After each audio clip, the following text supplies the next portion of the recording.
Today's guest conversation is with Tanner Rockwell, the recruiting coordinator, assistant coach at Weatherford College, episode 87 of the Baseball Forward podcast. Mr. Rockwell, how are you doing today, sir? I'm doing great. We're winding down the fall the last few days of it, so life's good over here. Man, you know what? This time of year in the college game, I love it because you guys, you bust your tail so much in the fall, and I don't think the average human being really understands what goes into a fall for college baseball players, especially at the junior college level. So when you hit this time of year, we're sitting here a couple days before Thanksgiving break. Is it kind of like, are you telling yourself to go into shutdown mode and just chill for a little bit? I wish I could do that. I wish it was that easy. There's obviously still some things that got to be done, but as far as the actual baseball side of it, we're getting pretty close. We're winding down. We made it through healthy, so that was kind of the main thing. Finishing up some stuff, some max testing in the weight room, and trying to sail off into Thanksgiving break and come back and crush finals, and then hold out for the beginning of the year. Man, you think about that too. I'm like, oh, it's getting close. It's crazy because the World Series just ended. But if you think about it, you guys are going to fire this up. When is the first game of the spring season?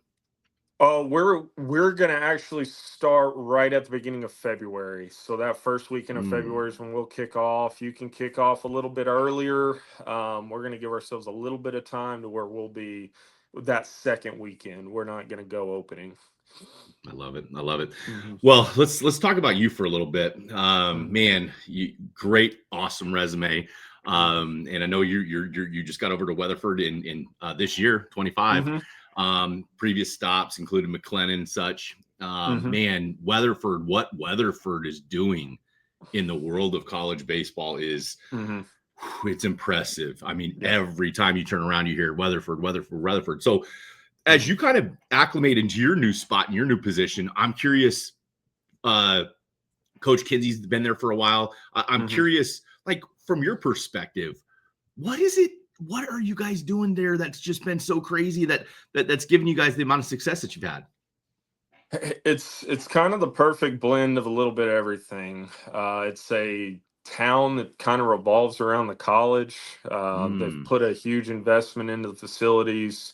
You've got people in admin that love this place and are competitive like we are, of trying to have the biggest, brightest thing to be able to showcase, because really in today's world of especially the upper echelons of junior college, it moves quick, and when some of these admins, when they're as competitive as they are, you got to keep up, and it moves quick because the needle kind of moves, it's moving in warp speed right now because everybody's just trying to get bigger and better, and scholarships are going up, and funding's going up, and facilities and everything like that. So it's been kind of a whirlwind, but it's a little bit of mix of everything. It's the location. You're 25 minutes outside of Fort Worth, so you've got plenty of stuff to do. But ultimately, it's a campus that's super prideful of the program and are willing to kind of do whatever it takes to kind of keep that moving forward and at the top. And it helps where our athletic director is Jeff Lightfoot, who's started this program from the ground up. So obviously he's going to give us whatever resources we need to compete with whoever we need to. Yeah, man. And you talk about Lightfoot, what a stud he's been in just creating what you guys have created there. I love that drive in. What am I thinking on I-20 that I'm thinking of, that drive into Weatherford? You kind of come around that bend. I love that drive out there, driving out, and as you it's the entrance to West Texas, it feels like.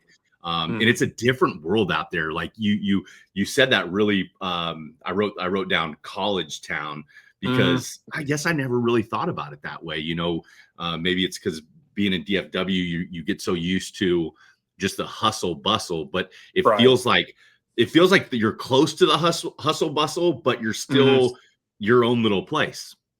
Yeah, it's the population's 50, 60,000 people, but it really is. It feels like a college town, and you're kind of the only show in town. So there's no competition with anything, outside of WC. So it's a pretty unique situation. And it's not just the baseball. Our volleyball teams, I think, ranked second in the country right now. They're heading out to the national tournament, and the school's kind of booming just from the facilities and some of the things that are in the works right now that, they're talking about right now, that the vision kind of long term and really short term within the next few years, it's going to be better than most Division I setups, to be honest with you.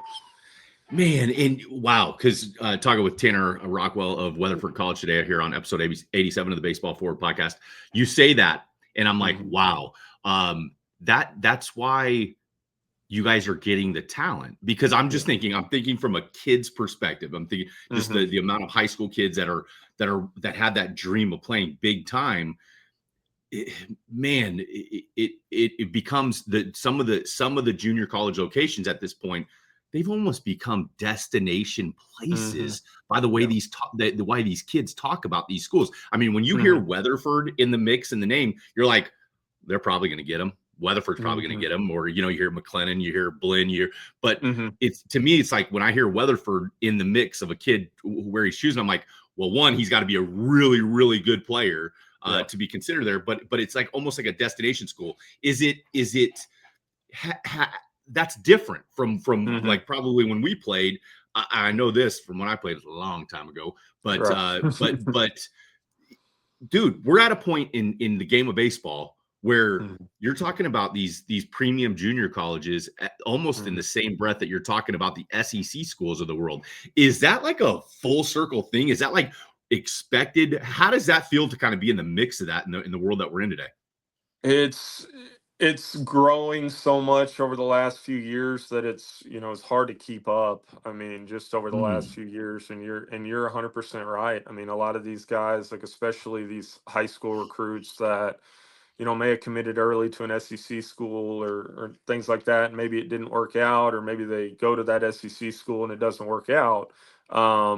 It's kind of the best destination for them to fall back to. I mean, just like over the last few years, especially, it's like, you're looking up, and I mean, last year, my last 2 years in McLennan, we led the country in moving guys on to Division I baseball, and I think total in 2 years it was 37 guys that went on to Division I baseball, and over here right now, I mean, we're not even to Thanksgiving break, and we're about to have our 11th guy commit to a Division I school, and it's going to be over 20 guys in this class. So it's crazy. Like it's hard to comprehend to people that that are respectfully, they're trying to send you players and they're trying to give you recommendations and everything like that, and you got to kind of try to map it out for them of like, you got to understand, like we'll have Division I commits that won't be in the lineup every day, or that'll throw 8 to 10 innings this year. It's just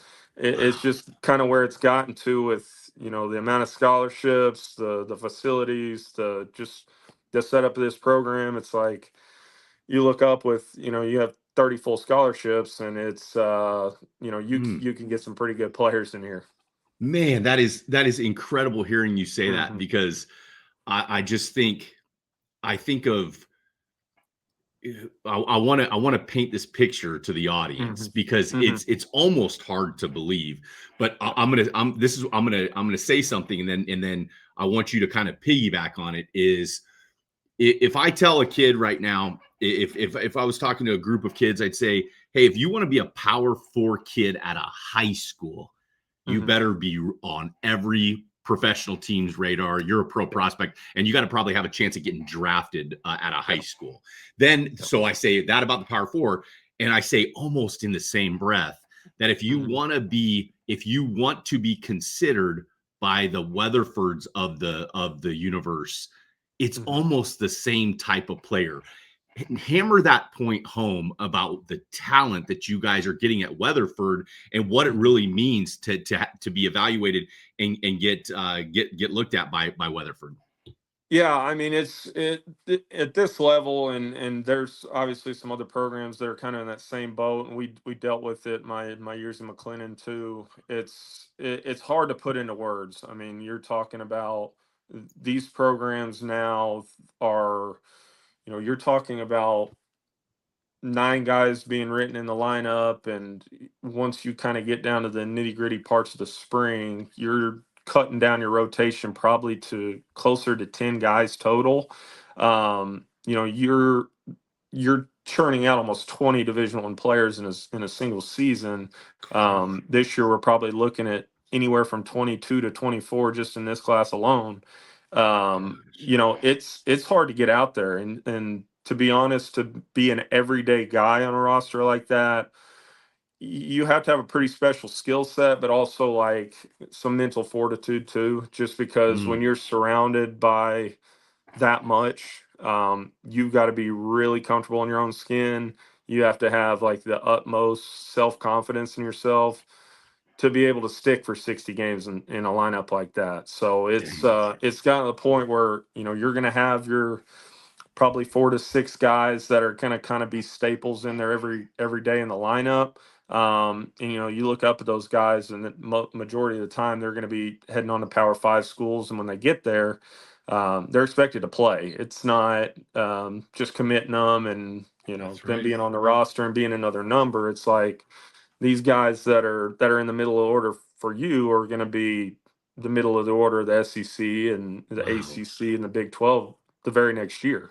So it's kind of the point where like the upper levels of this level is, as close to high mid-major baseball as probably you can get. Mm, It's a little less polished. There's probably every bit as much, if not more at times, tool set. Um, I think that the only real difference now is just kind of the polish and the maturity a little bit. Like the older guys are obviously going to have a little bit, more experience under their belt to keep the game a little bit slower. But if you're talking about pure talent, I mean, it's something pretty crazy to be a part of now. man, talking with Tanner Rockwell of Weatherford College here on episode 87 of the Baseball Forward podcast. Tanner, that's like, boy, I don't want to say this. I don't want to say like depressing, dude. I'm like, Hmm. ugh. Hmm. Where do I? Because if I'm a high school kid, and listen, there are a lot of high school kids that listen to this and that will say, Hmm. uh, I, where do I go? Like, what do I Hmm. do? I want to play college baseball. I, let's get into that briefly and just say, I mean, because that's your world of trying to get it right for kids. You're trying to get it right for Yeah. yourself, for your program, but you're trying to get it Hmm. right for these kids. So if I'm a kid that's interested in a Weatherford, Hmm. and being recruited by you guys, being seen by you guys, like what are the specific steps that I got to go through to maybe have that opportunity to be recruited by you guys? Yeah, I mean, now it's gotten to the point where a lot of times these high school kids, if we're on a guy, it's one of those things where there's a lot of buzz around them, probably to where they're not really hard to find, especially Boom. in the summer ball circuit. Um, we're such good friends with all these guys on the circuit now in summer ball that they're upper echelon of players, and they've gotten really good at kind of understanding and evolving with kind of knowing what kind of player we're looking for too. Sure. um, and there's a trust factor there. We've all got our inner circle of guys we really trust, and that we know if somebody tells us it's a real player, we can kind of take their word to the grave. So it's Wow. it's a little bit of that. I'll be honest, the way it's gotten now, it's really hard to find the diamond in the rough type player like you used to be able to find a little bit. Even like my Yeah. early days of coaching, you could kind of turn over enough rocks, you may find a guy that nobody's on. But in the reality of it now, at a place like this, it's like you're getting in recruiting battles with 15 Division One schools. That's That's usually about what's the insane. reality of it for high school guys. So the guys we're trying to get are the same ones that those guys are trying to get too. Is it, I gotta imagine that That makes it pretty fun for you guys as a staff, though, Mm-hmm. to sit there and Yeah. watch some of these guys. Because let's talk about this and something that I think is very important for just baseball players in general. I mean, if you would ask me when I was wanting to be recruited by Weatherford when I was 17, 18 years old, Ross, what's your ultimate goal with baseball? It's like, dude, I want to be in the big leagues. I got to have I want to be, it's a pro mindset. I want to get to the major league level. I got to do this the rest of my life. That's the mindset of the guys that you're looking for. Fair to say? Yeah, no, 100%. I mean, it's one of those things. Everybody's got a little different, reason for doing the things that they do, but ultimately, like whether it's the big leagues or the SEC, it all kind of boils down to what am I trying to get out of this? And the guys we're trying to get have a certain level of passion that they're going to continue to try to get better, because if they're just trying to hang out and be a part of it and wear the jersey and get to live in the nice dorms and get all the perks of it, it's just not going to work out. It's just a matter of like the guys that really work out at a place like this are the guys that are hungry for the future. And it's honestly probably the reason why I love being at this level so much is the guys have something to look forward to that you're coaching. It's not the end of the road for them. It's all leveled out. I mean, some guys are fighting for a Division I offer. Some guys are fighting for, their dream school SEC offer. Some guys are looking at making, $500,000 in the draft. That's just the reality of it. Especially now in the days of, the NIL world. You've got guys making, well into the six figures. Some of these top guys that are in junior college, and it's just a whole different world than not so long ago. When I was even going through it, it's just it's ramped up so fast that you got to adjust with the times. Yeah. Is it I imagine because to me, what I love about baseball, man, is the hope. It's like there's always a hope. And if you're playing, there's a hope. What's the hope of the next level, the next level, the next level? And I got to imagine that's super satisfying. When I say the hope of going to the next level and seeing the guys' success, are there names that come to your mind that stand out and say, man, he had a really good go at it, and it's been a blast watching him go through his progression? Yeah, I mean, I go through it really like every day now, because just over the last 2 years, I mean, you're talking over 35 guys in Division I baseball that I was blessed to be around for every single day, and I still talk to a bunch of those guys almost daily. They check in. There's guys that still call about some hitting advice, some just whatever advice, and seeing them go about it, and having success and hearing from their coaches and things like that. And, hearing they're doing really well. And the biggest thing, probably the most satisfying thing, is like being told that, they were prepared when they got there. They had been coached, they had been coached hard. That's the beautiful thing about being, at a place like this, at a program like this is, you can coach them hard in a loving way, because you're looking out for their best interests. Like if you've got a guy who's wanting to come to Weatherford College that his ultimate goal is to play in the SEC, you got to be a certain level player for that to be attainable, and you got to be held to a pretty high standard just from your daily work and just your preparation and mindset and things like that, to where you kind of have the right to coach them hard and hold them accountable for some things. So it's one of those things. It's as satisfying as anything when they get to that school, and then you check on whether it's with them or their coaches, or you see on Twitter and things like that, and you see it going well. That's what makes these jobs, I mean, second to none. Because you just don't get to deal with that even at the Division I level. What people fail to realize is we're trying to recruit obviously the next group of guys here, and they're really good players and these high level players, but we're spending just as much time, if not more, trying to get the guys that we have here out and to the schools that they deserve to. So it's around the clock type work that it's hard to explain to other people, because really at every other level you're dealing with just the team coming in, and just dealing with the team you got on campus as far as development, things like that. We do that, and we're trying to market these guys out to their next school too. So it's a hectic situation. I'm going to ask a question just for fun. Hmm. I want to know, because I can't imagine. I think my phone goes off a decent amount. Hmm. I can't imagine. So I Yeah. want you to put this into context. Okay, so if I had to say, and I just give me whatever comes to your mind. If I had to say Hmm. the amount of text messages that Tanner Rockwell gets on an average day regarding baseball would be Uh, I would say probably close to 20.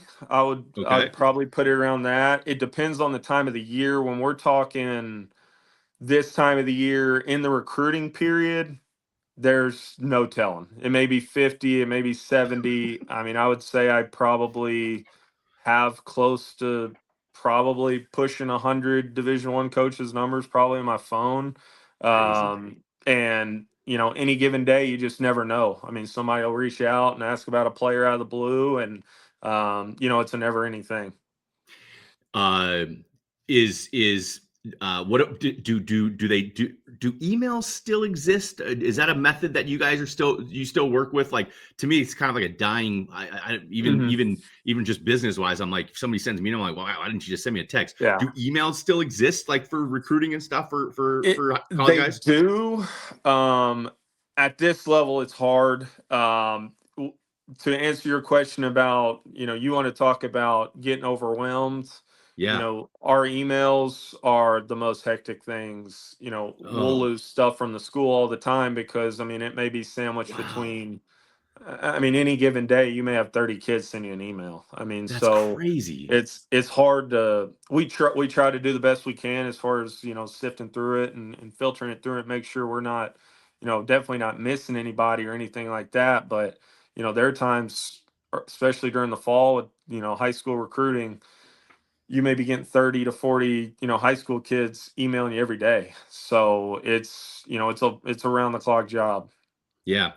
Is there, I don't want to make this solely about recruiting, but last question to kind of tie up the recruiting. Hmm. Is there a specific like method that you would encourage kids? If I was trying to get a hold of you and I'm like, dude, Hmm. how can I separate myself? I get it. I got to be a stud, but Yeah. if I was worthy of being recruited by you, like, is there a Hmm. preferred method that you would tell high school kids to say, hey, this is probably what you need to do to get a hold of me? Yeah, I mean, I think we do a better job at most than probably most as far as email for sure.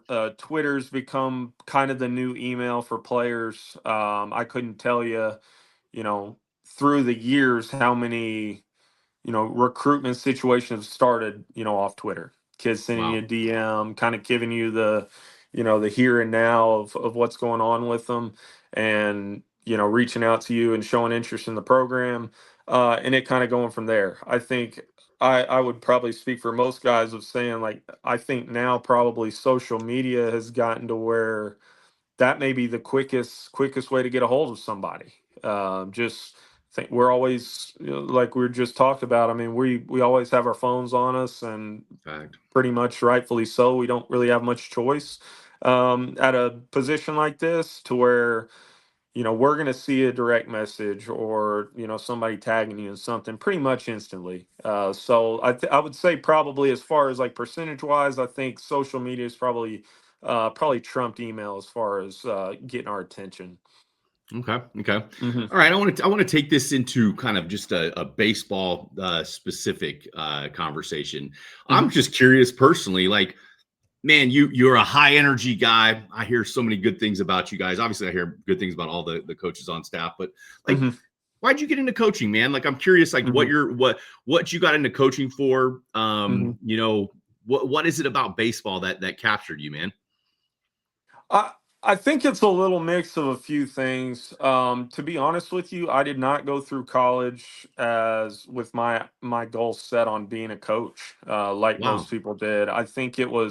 I was so blindly kind of committed to the playing side of it that I never really looked anywhere else with that. Like, I didn't really think ahead too much. My goal was to to play in the big leagues and be a professional baseball player. And ultimately, that's the only thing that kind of kept me going through college and things like that. And then ultimately, I kind of had a decision to make of, do I keep put my body through the ringer to kind of try to keep going and without a whole lot of promises or uncertainty with some things, or do I get into baseball in another area? And I think at that point it was it was a difficult decision at first, but when I got my foot in the door, my career started in kind of a unique way. My first job in college baseball was actually as a head coach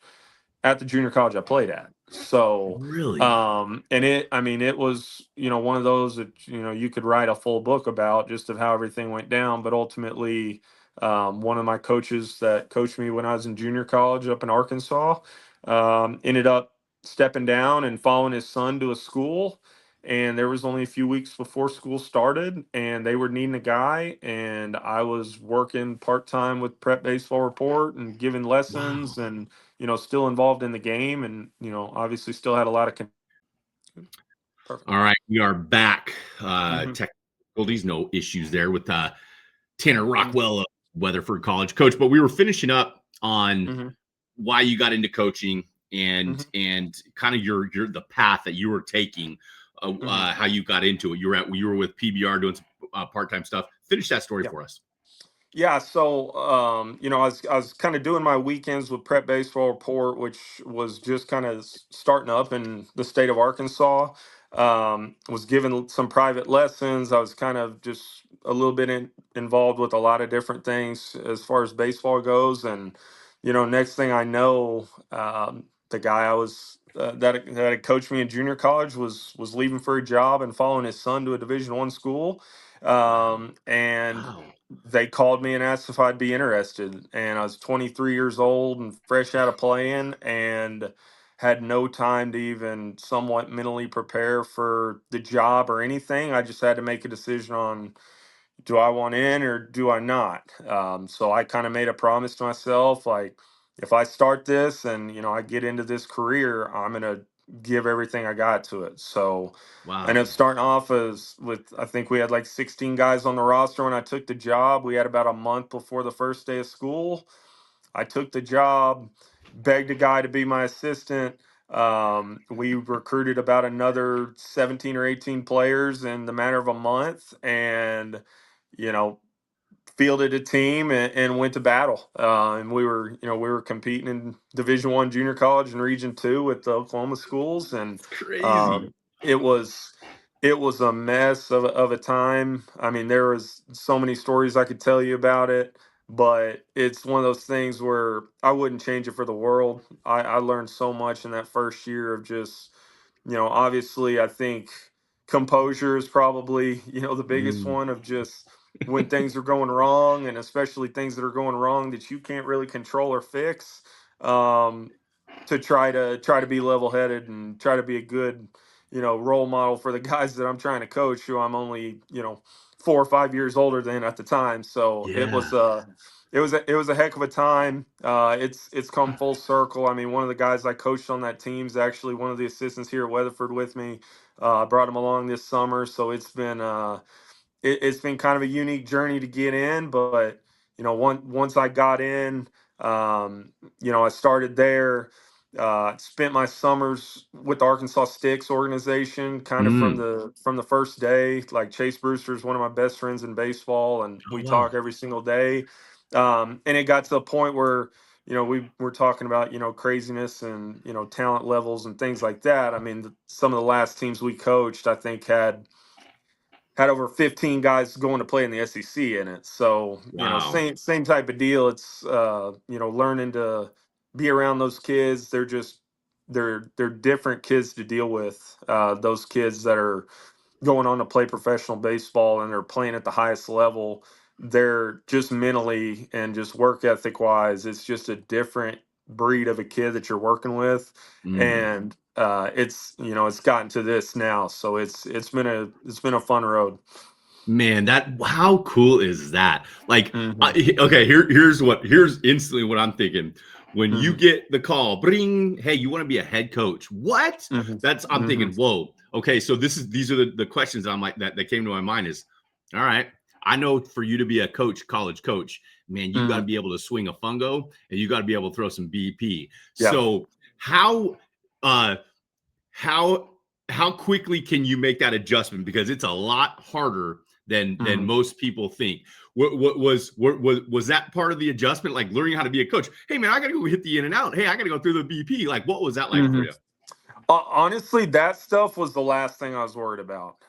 Really? That kind of stuff, that like the motor skills and the hand-eye coordination stuff, like was never an issue for me. I pretty much, whenever I started picking up a fungo, could, flip it and hit it where I was aiming, and I could always throw batting practice because back when. Even not too long ago, I mean, we weren't hitting machines 24/7 back then. Like you were having to throw BP to your guys. That's It's right. kind of a lost art now. You don't have anybody that can throw BP that's a player anymore. But back then, it wasn't even a thing. It was like one of the cage groups was you getting behind the L screen and throwing. So, no question.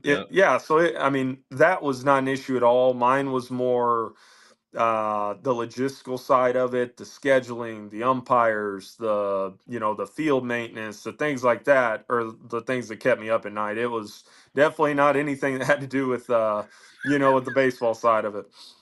Okay, all right. So for the young coaches out there listening, because hey, listen, man, that's a gift from God, and you know it. So Yeah. For the young coaches that are out there listening, like the youth coaches, and I think of like the guys getting into high school, that hey, that they're tasked with some of that stuff. Yeah. You got to give us some advice to the young coaches out there. Give us some advice on what's the key to hitting good fungos? What's the key to throwing good batting practice? What's the key to being a good coach physically on the field? Yeah. I think humility's one. You got to be okay with failing at it for a little while. I know guys that, have had trouble throwing batting practice and hitting fungos and things like that. And ultimately, the guys that are okay with kind of making themselves look like a fool in front of the team for a little bit while they're figuring it out end up being okay at it. Most of the guys that it's a kind of elongated struggle per se is like they're afraid to get out there and do it, and they don't want to be the center of attention and things like that, and it never really gets better. It's just the same as these guys as players too, the guys that have a really hard time practicing uncomfortable and practicing things that are hard in the cage that they're gonna fail at a lot. The guys that are okay with that, you look up and they kind of turn themselves into pretty good players because they're okay with the failure and falling flat on their face and getting back up and figuring it out. Some of the guys can't have trouble getting out of their comfort zone enough to where they can really like get to that like next stage of development. Wow. And I think it's the same with coaching too. Wow, that's crazy because you know what?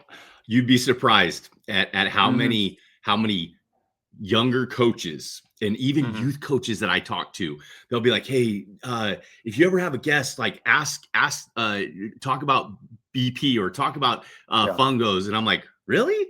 Okay, if that I like that answer, humility to it."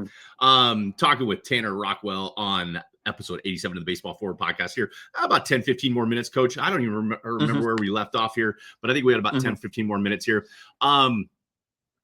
Elevating the next generation. So Baseball Forward, my partners and I, our mission is just to elevate the game. We want to elevate the next generation. Baseball players, coaches, love the game, man, just like the way that you do. And it's extremely important to us that we get out accurate information, motivational information, and information that's practical, that works. So when I say like, hey, advice that you have for the up and coming ball players in this world that are looking to make their stamp on the game, what is your advice specifically to the baseball players out there that are when I say elevating the next generation, what's your advice to them? Yeah, I mean, I think the biggest thing right now is I think you need to stay out of the way of like the unhealthy comparison to other players. I think that's probably for me right now the one thing that probably hurts players more than anything. Wow. And understanding that the process and the timing of the development is different for every kid. Wow. And you look up and, a kid that you may looked at 12 months ago that, he may have had all the skill in the world, but just lacks some, just some physicality or whatever it is. You may look up in 12 months and you may be looking at a whole different player. And it's the Yeah. same once you get to college too. It's the same type of deal. I've seen kids that, show up and are, long limbs, skinny, throwing the ball 86, 87 miles an hour, whatever it is. And then you look up and they put on 20 pounds. The next thing you know, it's 92, 94. And they go from a kid who's realistically like walking onto a Weatherford college to now you're talking about a power four arm that has a chance. And I think in the social media age, especially, I mean, you're Wow. seeing the highlights of everybody. You're Yep. not seeing any of the failures. I mean, no kids posting their strikeouts and them, misplaying ground balls and throwing balls away on their Twitter.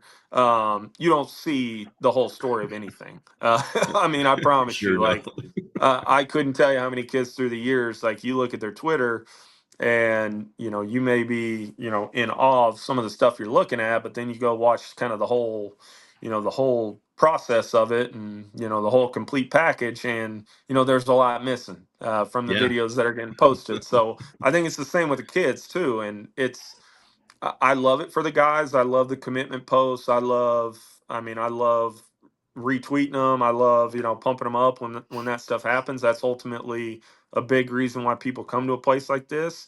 But there's another side to it too, where, there is some guys that, have a little bit of FOMO of like, hey, I want that to be me. Some Mm. missing out type deal where I definitely get it, but you just put your head down and work. Like, you can only be the best version of yourself, and that's ultimately, what Mm. we're all striving for. And you look up at the end of the day, and then you can kind of evaluate where you're at. But just Yeah. because a kid comes into Weatherford as a freshman and goes on 5 official visits in the SEC doesn't mean that you're not a good player because you've only got a few schools talking to you. Yeah. Because at the end of the day, if you keep going at it, and then the progression, the development keeps happening, there's still light at the end of the tunnel for everybody.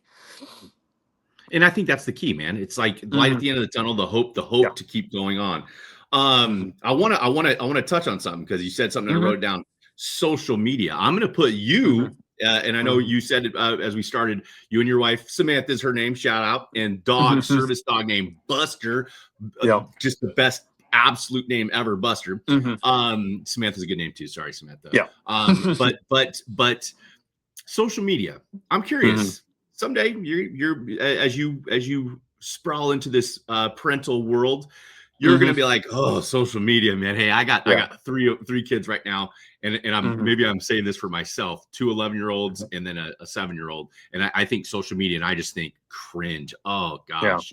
So my question to you is this: what as a parent, like, what do you think you and your wife, when you start raising these kids up at some point, like Hmm. what kind of rules or protections will you put for your kids based on what you see in the youth Hmm. of America today? Like, what age do you think it's appropriate for you to be active on social media?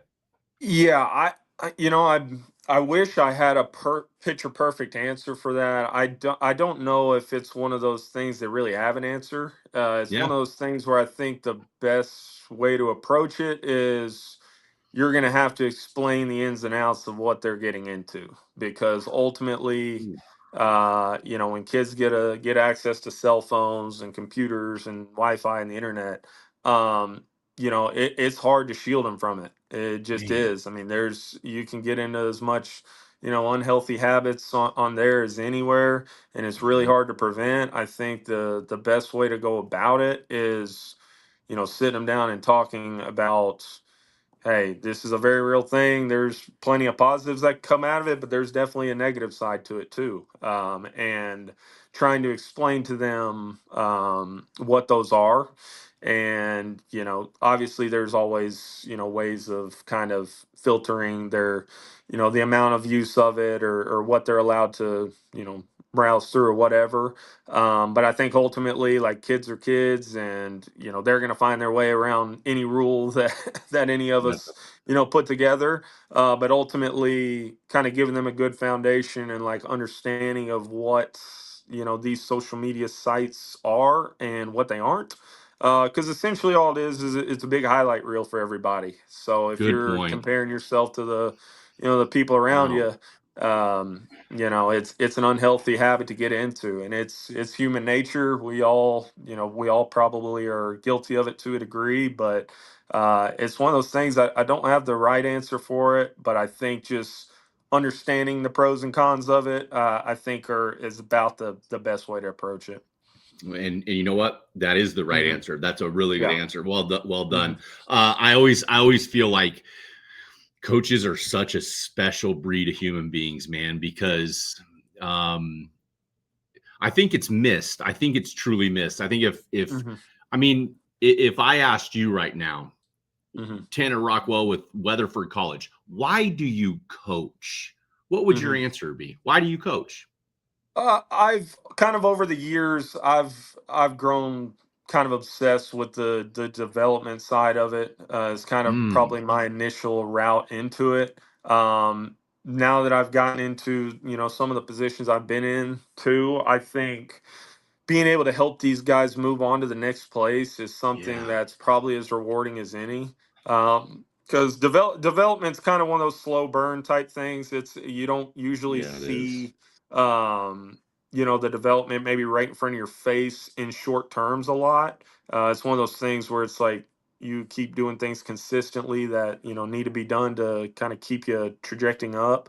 And then you look up, months down the road, and you kind of start to see, it really start to come to fruition. But I think for me, and it may have come a little bit just from my, background of, getting recruited and things like that, and we didn't really have a really good understanding of what was going on, and probably, anybody really in that corner that's going to bat for you. I mean, like if you sign up to play at Weatherford, like, and you accept me as your coach, and put that trust in me, like I'm gonna go to bat for you for whoever. Mm, I'll call coaches all day long to try and get you to the next spot that I see fit. And I'm gonna obviously at the end of the day tell the truth, and I'm not gonna stray away from that too much, and because obviously our reputations hold a lot of weight too, and that's where if you want guys coming into Weatherford looking for players, they need to know they can call me and get the right scouting report on it. And I yeah. take that super serious. I don't like to try to overhype people. I like to kind of market them at face value Mm, for what they are. And ultimately, I think I've probably gained a lot of trust from a lot of people by doing that. But ultimately, I think that now has gotten to be probably the most rewarding part of the job. I mean, it doesn't matter where it's at. It doesn't matter if it's the University of Texas or University of Arkansas or uh, any other school. um, it all feels good. Like getting a kid that put faith in you to get you to the next spot, and for them to make a commitment to somewhere that they feel really good about, that we all know is a good fit, never gets old. It really man. doesn't, and it all feels the same, whether it's the SEC or it's Wow. Division II baseball or whatever it is. It all feels the same, and it's as rewarding of a feeling as you can get. Dude, I love hearing that Hmm. because I think it's missed a lot. And I Hmm. think I think coaches sometimes are viewed as um gosh, how can I say this? That parents or maybe even players, they don't realize how important it is for the coaches to see the Hmm. success, and you get Yeah. into coaching because you want to help people. And then I hear Hmm. stuff like that, and it's like I think it's so important for everyone to hear that, because you're coaching Yeah. because you want to help. You're Yeah. coaching because you want to help young men, fulfill their dreams. You're essentially you're propelling these guys to whatever level is right for them. And I think it's missed a lot. I want to take you down the road. Two more questions here. Talking with Tanner Rockwell on episode 87 of the Baseball Forward podcast.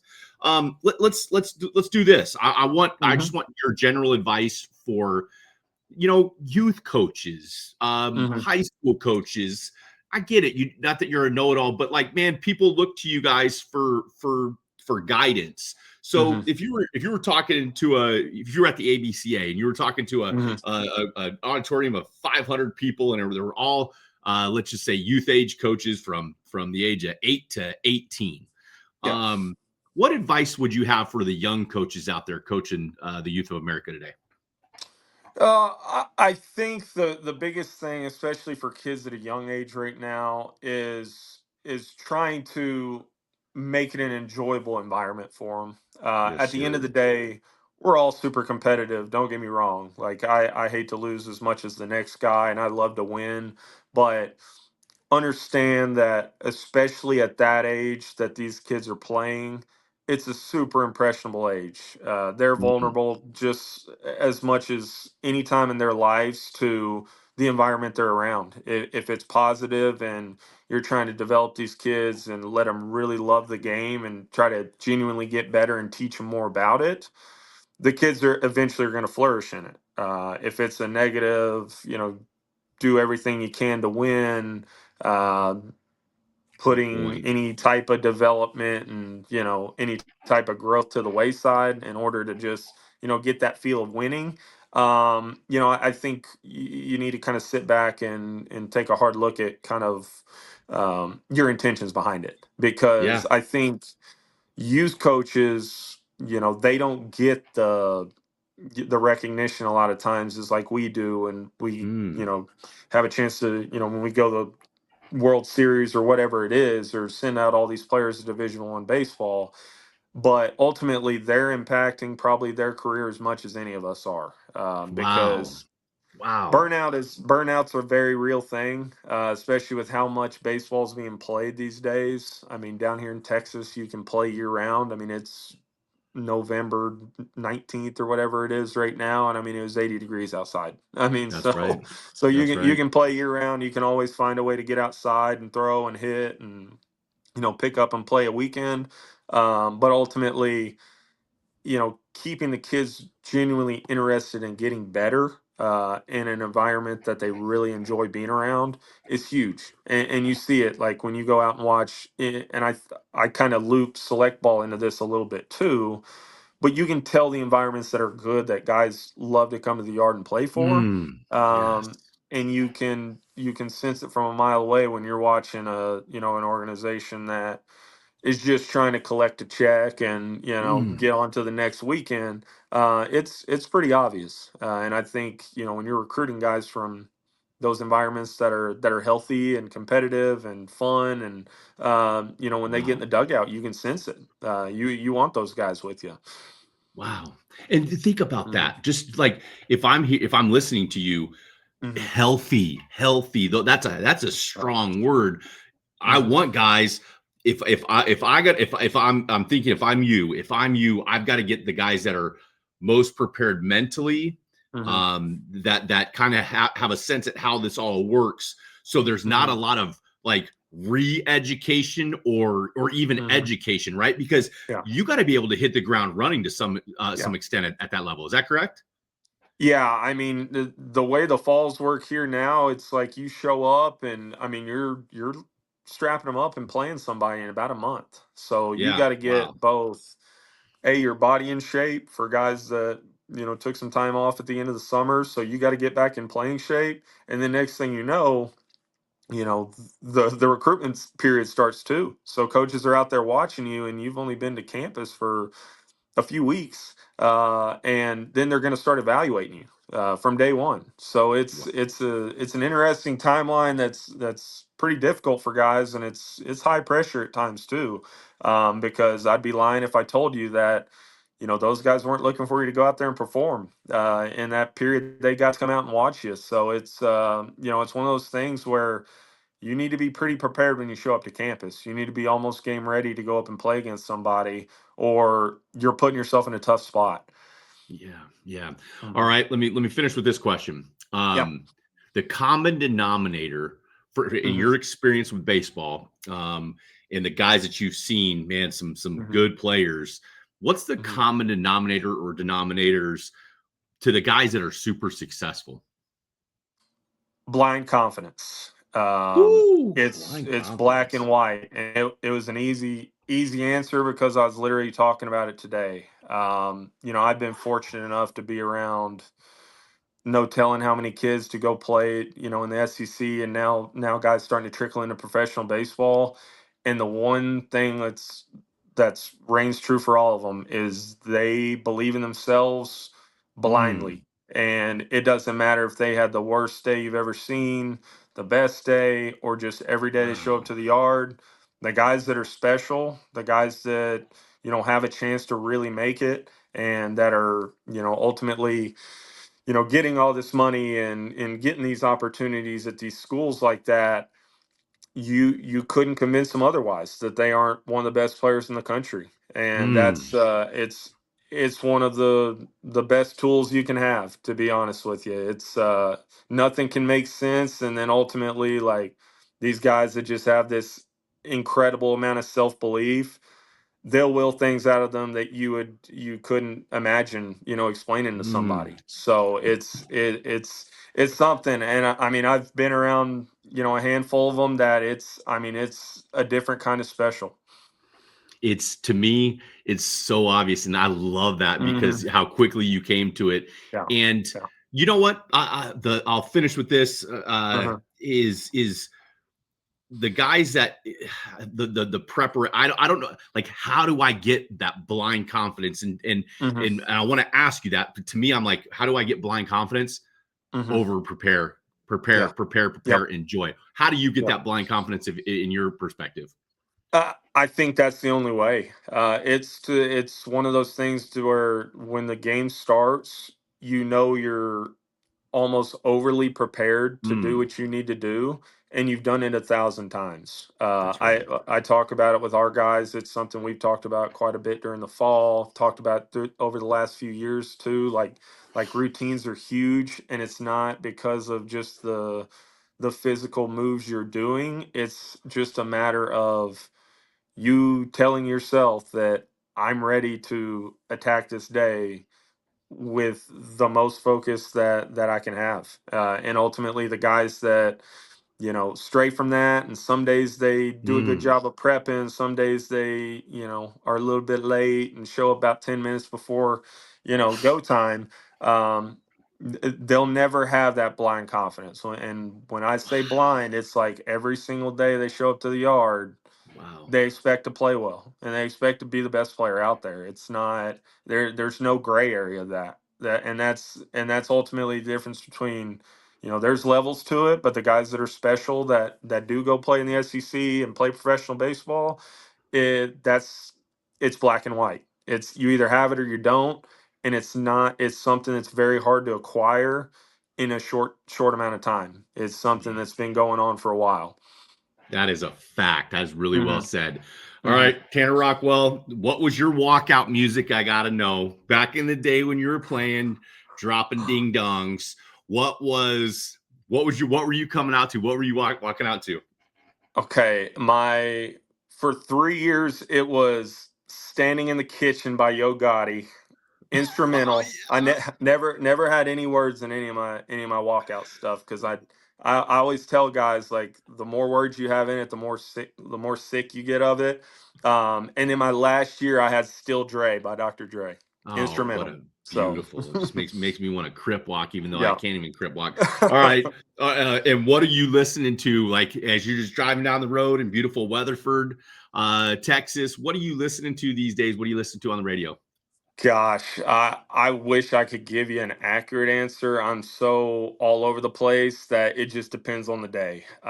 I grew up on like 90s, 2000s, like alternative, like Coldplay, like that type Whoa. of stuff. Let's go. Um, some days it'll be like middle 2000s rock, like Some days it's rap, and a lot of days it's like Texas country. I mean, that's Ooh, something that over the last 3 years, that's something that's stuck. I mean, when you're down here, I mean, you're surrounded by it and you kind of grow to love it. So, I mean, I would say probably Texas country, probably more than any yes. right now. Man, I second that. Hurry Uh-huh. to Texas. I was telling somebody the other day about Ryan Bingham for the first time. They were looking at me Yeah. like, "Who's that? Who? Give me last thing. Give me a name of some Texas country of some artists that you like." Cody Johnson's one we Yeah, listen to a lot. We're so all over the place. It's more kind of song to song basis. Turnpike Troubadours is a ooh, big one now. The Red Clay Strays. I mean, let's go. it's all over the place. I run the aux here 24/7, and Ooh, depending on what shuffle hits, I mean, it's going to send you through about a 40-year time warp. You just don't know what's coming. oh, dude, I love it. I love it. He Mhm. runs the Ox, boys and girls. Yeah. That's big time stuff. And you know what? I used to Mhm. do it when I was coaching too. So Yeah. Tanner Rockwell, hey, take 15, 20 seconds, take us out with some Weatherford, and then I'll wrap it up. Yeah, no, I mean anybody that's not familiar with the program, it's a special place. I mean, it's a place. I mean, they've been ranked number one at some point in the country over the last 3 years. 150 games, 2 of the last 3 years.